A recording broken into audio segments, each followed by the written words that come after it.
Extra wires should be included whenever you run thermostat cable to ensure future flexibility and to avoid costly reruns if a conductor fails. When installing thermostat cable, always pull more conductors than you need now, typically using an 8-conductor cable even if only 5 are required today. Use stranded copper conductors with at least 22 gauge for flexibility through tight bends and to resist breakage during termination. Label both ends of each wire with durable, non-smearing markers and shrink tube where possible, so a future swap is quick and unambiguous. Route the cable with gentle service loops at each termination point, so a few inches of spare wire is available for re-termination after corrosion or accidental nicking. Avoid bundling thermostat cable with high voltage wiring to prevent induced noise and potential insulation damage.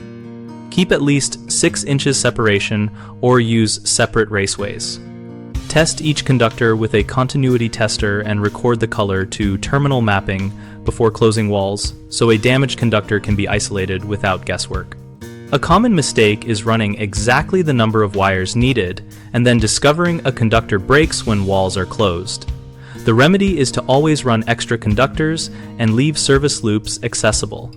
Another frequent issue is poor labeling that makes future swaps risky or slow. Fix this by labeling and documenting both ends before installation and keeping a photo or short note in the project file. People also sometimes run solid core cable into areas with repeated movement and experience fractures. Use stranded cable in those runs and avoid sharp bends to reduce stress on individual conductors. BigHomeProjects.com connects homeowners with local contractors who work on heating and cooling and other home systems and helps contractors find projects in their service area. We also maintain a discussion community where homeowners and professionals exchange practical tips, ask questions, and share real-world installation experience.